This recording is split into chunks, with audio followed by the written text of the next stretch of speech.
이번 영상에서 같이 볼 스마트 기술은 무장애 보행 내비게이션 그리고 자율주행 휠체어입니다. 네, 그러면 일단 직접 체험을 해보는 게 가장 좋을 것 같아요. UI를 직관적으로 이해해야 되기 때문에 위험 구간이나 신호등 구간에는 크게 화면 위에 아이콘을 띄워서 바로 그걸 알아볼 수 있도록 했고요. 환자나 고령자 등 이동약자를 위한 개인형 자율주행 이동장치인데요. 사람이 직접 운전해서 목적지까지 이동해야 하는 일반 전동 휠체어와는 달리 탑승자가 스크린에 목적지를 입력하기만 하면 어떤 조작을 하지 않아도 휠체어가 목적지까지 데려다 줍니다. 안녕하세요. 브릿지 김효정. 홍재영입니다. 이번 2025 월드 스마트시티 엑스포의 표어는 넥스트시티 for all입니다. 지난 1편에서는 넥스트시티에 맞춰서 도시 내에서 첨단 기술을 활용해 우리의 안전을 지키는 기술을 소개해드렸는데요.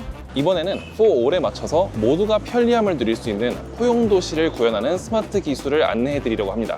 이번 영상에서 같이 볼 스마트 기술은 무장애 보행 내비게이션 그리고 자율주행 휠체어입니다. 그러면 먼저 무장애 보행 내비게이션부터 만나보겠습니다. 네, 먼저 만나볼 기술은 LBS테크가 구현한 무장애 보행 내비게이션 서비스입니다. 네, 말 그대로 이 도로 곳곳에 위치한 장애물들을 피해서 이동할 수 있도록 해주는 그런 서비스인데요. 이 서비스가 돕는 방향은 크게 두 가지입니다. 시력이 낮아도 눈에 확 들어오는 AR 인터페이스, 그리고 이 도로 상황을 반영한 경로 안내 서비스입니다. 저는 지금 서울시청 앞에 나와 있는데요. 마침 이곳이 LBS테크에서 이 서비스를 실증을 한 지역입니다. 마침 저도 종종 이용하는 길이라서 직접 걸으면서 이 서비스를 한번 이용해보면 어떨까 합니다. 특히 오늘 저와 함께 걸으면서 이 서비스에 대해서 설명을 해주실 분을 모셨는데요. LBS테크의 이시환 대표님 모시겠습니다. 네, 대표님. 안녕하세요. 네, 인사 한번 간단히. 안녕하세요. LBS테크 이시환입니다. 네, 오늘 제가 이 무장애 보행 내비게이션 서비스를 이용을 해보게 됐는데요. 먼저 이 서비스가 어떤 건지 대표님께서 좀 간략하게 설명 부탁드리겠습니다. 일반적인 시각장애인분들이나 지체장애인까지 포함한 이 보행 약자를 위한 내비게이션 서비스라고 생각하시면 될 것 같고요. 안전하게 길을 갈 수 있게끔 안내해주는 그런 보행 전용 내비게이션이라고 생각하시면 됩니다. 네, 그러면 일단 직접 체험을 해보는 게 가장 좋을 것 같아요. 일단 제가 먼저 좀 편하게 이용했던 길로 한번 이동을 해보고 그 다음에 이제 이 서비스를 이용해서 또 어떤 편리함이 있는지 한번 체험을 해보도록 하겠습니다. 사실은 이런 큰 건널목도 어떻게 보면은 저시력자분들한테는 좀 많이 어려움이 있을 것 같아요. 이런 볼라드라 그러는데요. 이런 부분도 잘 안 보여서 이런 데서 걸려서 이렇게 넘어지는 케이스가 되게 많거든요. 저런 건널목도 어떻게 보면 어려움이 있을 수 있겠다라는 생각이 들었어요. 보통 신호등이 있는 곳에는 버튼을 누르면 신호가 이제 바뀌거나 신호를 바꿔주세요 하는 건데 시각장애인분들 그걸 못 누르잖아요. 그래서 장애인분들한테 조그만 리모컨을 보통 주시거든요. 그걸 누르면 보통 켜지게 되는데 이렇게 단편적으로 있는 신호등은 괜찮은데 사거리에 있는 신호등은 리모컨을 누르면 사거리 신호가 다 켜집니다. 보시면 오늘 또 이제 비가 왔잖아요. 이렇게 중간중간에 웅덩이가 생기게 됩니다. 우리는 보고 피하지만 그분들 못 피하거든요. 그럼 이제 밟는 거죠. 저 앞에 보면은 이제 다리가 있는데 다리를 두고 사실은 건널목이 벌써 두 개가 있고 이 저시력자분들한테는 또 장애물로 다가올 수 있을 것 같아요. 보시는 것처럼 여기는 쭉 이렇게 길 점자로 블록을 안내를 해주잖아요. 이게 선형, 저명이라고 그러거든요. 저명은 멈춰 있어라. 선형은 가도 된다는 뜻인데 저기 보면 저명 블록이 있는데 선형 블록이 없잖아요. 그러니까 저 이상으로는 그 사람들이 안내가 안 되니 그러면 그 다음부터 어떻게 가야 되지? 그 안내에도 부재가 있다 보니까 조금 더 불안하시게 되고. 이렇게 저희가 한번 와봤으니까 이번에는 이제 그 내비게이션 서비스를 이용해서 어떻게 좀 더 안전한 이동을 할 수 있는지 한번 해보겠습니다. 저희가 원래는 저쪽으로 출발했었는데 이제 이 내비게이션 서비스를 이용하게 되면은 어느 방향으로 안내가 되는 거죠? 얘가 이렇게 카메라로 이렇게 현재 위치를 측정하는 시스템이 뜨게 되고요. 이번에는 오른쪽 방향으로 안내를 해주게 되네요.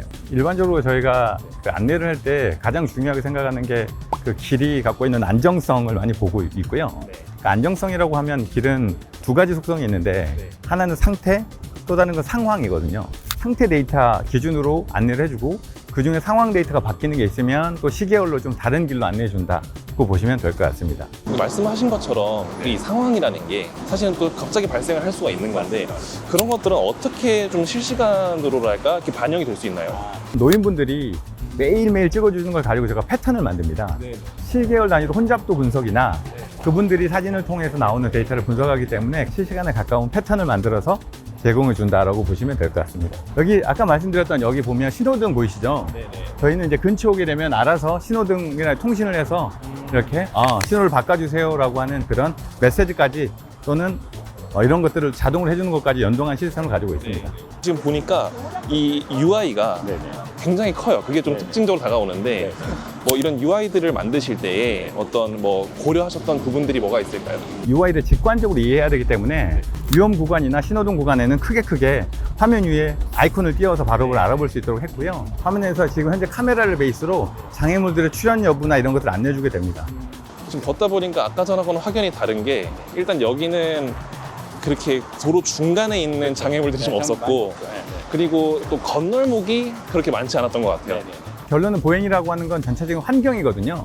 상태, 상황이 뭉쳐진 환경이기 때문에 그 환경을 잘 안내해 준다라고 보시면 될 것 같습니다.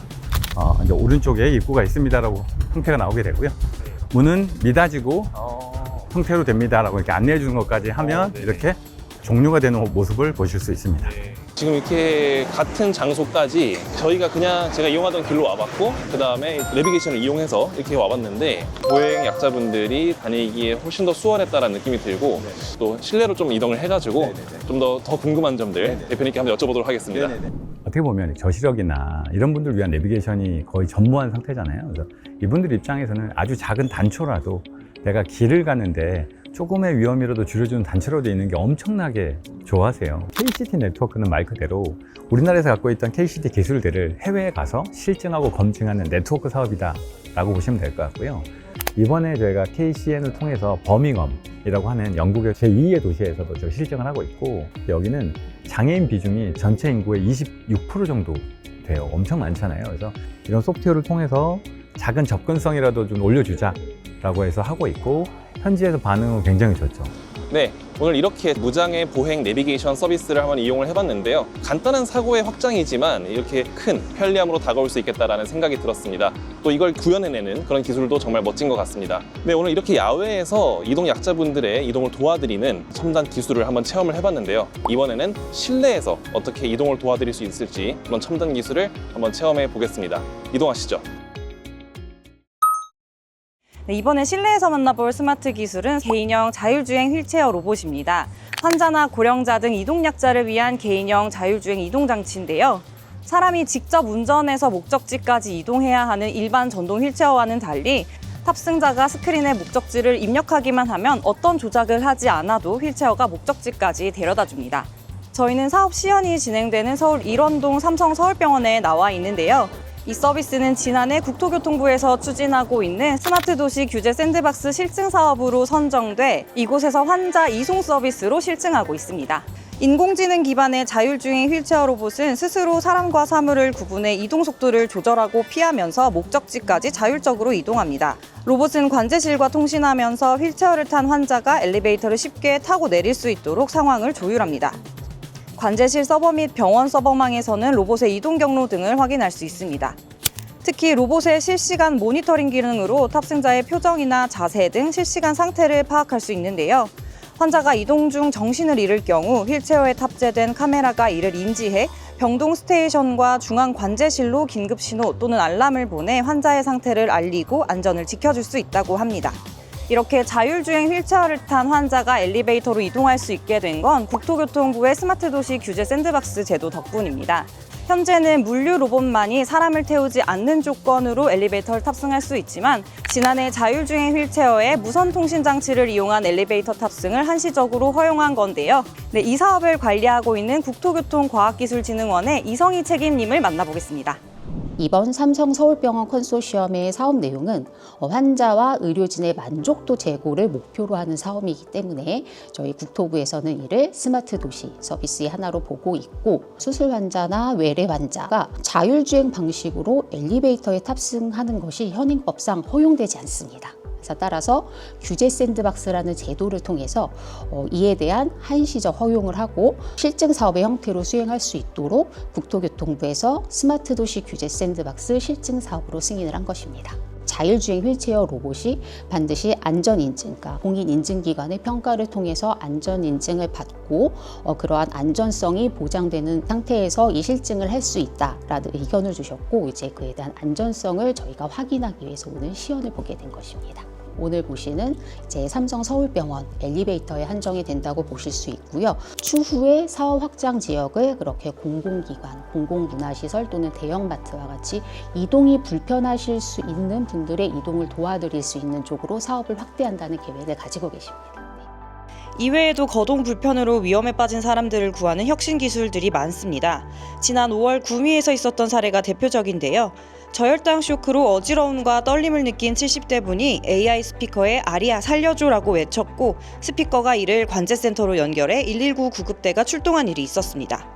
1인 취약계층을 위해 AI 스피커와 스마트 플러그를 보급한 구미시의 스마트 돌봄 서비스가 빛을 발한 건데요. 취약계층을 위한 따뜻한 관심과 스마트 기술이 한 생명을 구해낸 귀중한 사례입니다.